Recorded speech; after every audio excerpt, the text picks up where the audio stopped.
కూటమి ప్రభుత్వం అధికారంలోకి వచ్చి సంవత్సరం పూర్తయిపోయి ఓ 10 రోజులు గడిచిందేమో. ఈ కాలం అంతా కూడా ఈ రాష్ట్రానికి చేసిన మేలు లేదు, ప్రజలకు చేసిన మేలు అంతకన్నా లేదు. మేనిఫెస్టోలో చెప్పినవి ఒక్కటి అమలు చేసింది లేదు. వాళ్ళల్లా చేసిందల్లా వైఎస్ఆర్ కాంగ్రెస్ పార్టీ నాయకులను హింస చేయడము, వాళ్ళందరినీ కూడా నాయకులను, కార్యకర్తలను, సోషల్ మీడియా వాళ్ళపైన దొంగ కేసులు పెట్టే కార్యక్రమము. అసలు ఇన్సిడెంటే ఉండదు, దానిపైన ఏంటేంటో కేసులు పెట్టేసేసి ఎస్సీ ఎస్టీ కేసులంట, 307 కేసులంట. సో ఈ కేసులన్నీ పెట్టి వాళ్ళందరికీ నెల రోజులు 50 రోజులు వాళ్ళకు రానికుండా చేసే కార్యక్రమం, బెయిల్ రానికుండా చేసే కార్యక్రమం చేస్తున్నారు అన్నమాట. అదే పనిగా మరి ఏం బాపుకుందాం అనుకుంటున్నారో, లేకుంటే ఇది పర్మనెంట్ అనుకుంటున్నారో, లేకుంటే ఏమో తెలియదు. కానీ మొత్తం పైన ఇదంతా టెంపరరీ. వాళ్ళు కూడా టెంపరరీనే. ఖచ్చితంగా మళ్ళీ రాత్రి వస్తుంది, పగులు వస్తుంది అన్నట్టే ఖచ్చితంగా వైఎస్ఆర్ కాంగ్రెస్ పార్టీ వస్తుంది. వీళ్ళందరికీ ఇప్పుడైతే ఎవరైతే నాయకులు ఇబ్బందులు చేస్తున్నారో, ఎవరైతే అధికారులు మా వాళ్ళందరినీ కష్టపెడుతున్నారో, ఖచ్చితంగా వాళ్లకు తప్పదు శిక్ష. ఖచ్చితంగా వాళ్లకు చూపెడతాం సినిమా, తప్పకుండా జరుగుతుంది. చాలా దారుణం. రాష్ట్ర వ్యాపితంగా ఇదే కార్యక్రమం. దాంట్లో భాగంగా ఇప్పుడు పులివెందులలో కూడా అదే కార్యక్రమం. చిన్న simple issue, YS Rajasekhara Reddy గారి విగ్రహాలకు ఈ తోరణాలు, పచ్చ తోరణాలు మహానాడు అని చెప్పేసి అదేదో కడపలో జరుగుతూ ఉంటే దానికి సంబంధించిన తోరణాలు కట్టడం జరిగింది. దారుణం కదా అది.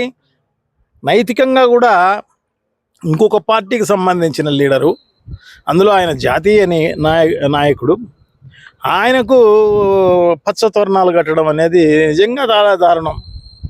వాళ్ళకి ఎట్లా మనసు ఒప్పిందో, వాళ్ళు ఎందుకు కట్టించినారు కానీ. సో అది ఎవరికైనా కూడా, చూసే వాళ్ళకు కూడా అసహ్యంగా ఉంటుంది, వాళ్ళకు కూడా అనిపిస్తుంది ఎందుకు కట్టినారని చెప్పేసి. అందుకోసం వాళ్ళు తీసేసి ఉండొచ్చు. తీసేసిన దానికి చూడండి ఎంత దారుణం. 307 కేసులు పెట్టే కార్యక్రమం చేయడం జరిగింది. ఎంత దారుణం. అసలు ఇన్సిడెంటే లేదు కదా, తీసింది తోరణాలు, దానికి సంబంధించిన కేసు పెట్టవచ్చు. వేళ వాళ్ళంతా మున్సిపాలిటీకి, కమిషనర్కు రికమెండేషన్ చేయడం జరిగింది, డిఎస్పీ గారికి, పోలీసులకు తెలియజేయడం జరిగింది ఈ రకంగా కట్టడం అన్యాయము అని చెప్పేసి. సో నైతికంగా వాళ్ళు తీసేయాల్సిన అవసరం తప్పకుండా ఉంది. సో అట్లా తీసేయకపోగా ఈ రకంగా వైఎస్ఆర్ కాంగ్రెస్ పార్టీకి క్రియాశీలకంగా ఎవరైతే పనిచేస్తారో ఈ పులివెందులలో వాళ్ళందరినీ కేసులో, అసలు ఊర్లో లేని వాళ్ళందరినీ కూడా దీంట్లో కేసులో పెట్టించే కార్యక్రమం అంతా చేయడం జరిగింది. సో వాళ్ళందరికీ కూడా ఏమంటే రిపీటెడ్గా ఈ కేసులు పెట్టి వాళ్ళకు రౌడీ షీట్లు ఇంకోటి ఓపెన్ చేపించి వీళ్ళందరినీ ఎలక్షన్లకు కూడా బయట తిరక్కోకుండా చేయాలనేదే ఉద్దేశం అన్నమాట. సో భయపెట్టాలా, ఎలక్షన్లలో తిరగనీయకుండా చేయాలి, రేపు స్థానిక సంస్థల ఎలక్షన్స్ జరుగుతున్నాయి అని చెప్పేసి వాళ్ళు ఈ రకంగా క్రిమినల్ మైండ్ కలిగిన వాళ్ళు కాబట్టి ఆ రకంగా క్రిమినల్, ఒక బ్రూటల్ లాగా వ్యవహరించే కార్యక్రమం చేయడం జరుగుతుంది అన్నమాట. చాలా దారుణం. దీన్ని తీవ్రంగా ఎవరైనా ప్రజాస్వామ్యంలో ఉన్న వాళ్ళందరూ కూడా ఖండించాల్సిన అవసరం తప్పకుండా ఉంది. వైఎస్ జగన్మోహన్ రెడ్డి గారి పరిపాలన ఇట్లా కాదు. పార్టీలకు అతీతంగా, కులాలకు అతీతంగా, మతాలకు అతీతంగా, వర్గాలకు అతీతంగా ఎవరైతే అర్హులు ఉన్నారో వాళ్ళందరికీ సంక్షేమ కార్యక్రమాలు ఇవ్వడంతో పాటు ఇట్లా ఈ రకంగా దొంగ కేసులు ఇవన్నీ కూడా పెట్టిన పరిస్థితే లేదు, ఎవరిని హింసించిన పరిస్థితి లేదు. ఇంతకుముందు బీటెక్ రవి అనే ఆయన ఇక్కడ స్థానికంగా ఉన్న నాయకుడు, ఆయనే చెప్పడం జరిగిందన్నమాట. ఎందుకంటే జగన్మోహన్ రెడ్డి గారు అనుకుంటే నేను ఒక్క నిమిషం ఉండనని. గతంలో ఆ వీడియో కూడా వైరల్ అయింది. జేసీ ప్రభాకర్ రెడ్డి గారు, జగన్మోహన్ రెడ్డి గారు ముఖ్యమంత్రిగా ఉన్నారు కాబట్టే నేను మున్సిపల్ చైర్మన్ అయినాను, ఎందుకంటే ఒకటే ఓటు తేడా ఉంది కాబట్టి వాళ్ళను, ఎందుకంటే మొత్తం ఆంధ్ర రాష్ట్రంలో అన్ని మున్సిపాలిటీలు వైఎస్ఆర్ కాంగ్రెస్ పార్టీ కైవసం చేసుకుని సో దీన్ని కూడా కైవసం చేసుకోవాలంటే ఒక సెకండ్ చాలు. కానీ ప్రజాస్వామ్యయుతంగా వాళ్ళు గెలిచినారు ఒక సీటుతో అయినా, సో వాళ్ళకి ఇచ్చేద్దామన్న ఉద్దేశంతో జగన్మోహన్ రెడ్డి గారు కలగజేసుకోలేదు. కానీ కలగజేసుకొని ఉంటే వీళ్ళలాగా జేసీ ప్రభాకర్ రెడ్డి గారు నేను కాలేను అని చెప్పేసి ఆయనే సోషల్ మీడియాకు తర్వాత పేపర్కు ఇవ్వడం జరిగింది, ప్రెస్కు అన్నమాట.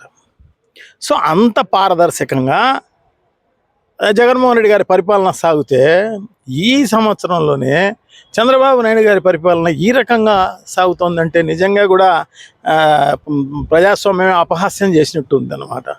సో రాష్ట్రం కాదు, దేశంలో అందరూ కూడా ప్రజలు చూస్తూనే ఉన్నారన్నమాట ఏం చేస్తున్నారని. గతంలో కూడా చంద్రబాబు నాయుడు గారు 3 సార్లు ముఖ్యమంత్రి అయినాడు, అప్పుడు కూడా ఇంత హరాస్మెంట్ లేదు. సో ఇప్పుడు ఏమన్నా నారా లోకేష్ ఏమన్నా తోడైనాడేమో కానీ మొత్తం పైన సో ఇంత దారుణంగా శాంతి భద్రతలను కరువు అయిపోయి ఈ రాష్ట్రంలో నిజంగా కూడా చాలా దారుణం. ఎక్కడ చూసినా అత్యాచారాలు, ప్రతిరోజు అత్యాచారాలు, ప్రతిరోజు ఎర్రచందనం కేసులు, ప్రతిరోజు గంజాయి కేసులు, ఎక్కడ చూసినా ఇది అసలు ప్రభుత్వం అనేది ఉందా? విచ్చలవిడితనం. స్థానిక నాయకులైతే ఇంకా ఇసుక, మట్టి, ప్యాకెట్ క్లబ్బులు, ఎక్కడ చూసినా కూడా అంత దారుణంగా ఈ రాష్ట్రంలో పరిపాలన సాగుతున్న పరిస్థితి అన్నమాట. సో డెఫినెట్గా ప్రజాస్వామ్యంలో ఉన్న వాళ్ళందరూ కూడా ఎవరైనా కూడా ఖండించాల్సిన అవసరం తప్పకుండా ఉంది. ఖచ్చితంగా ఇది అరికట్టాల్సిన అవసరం తప్పకుండా ఉంది. సో అధికారులు కూడా ఆ తెలుగుదేశం పార్టీకినో లేకపోతే పవన్ కళ్యాణ్నో లేకుంటే నారా లోకేష్ను చూసి వాళ్ళు ఏమన్నా ఇది ఏమన్నా పర్మనెంట్ అనుకుంటున్నారేమో. ఖచ్చితంగా అధికారులు గుర్తుపెట్టుకోవాల్సిన అవసరం తప్పకుండా ఉంది. ఇది టెంపరరీ అన్నమాట. టెంపరరీని పర్మనెంట్గా భావించి ఈ రకంగా చేస్తున్నారేమో. ఖచ్చితంగా వాళ్లకు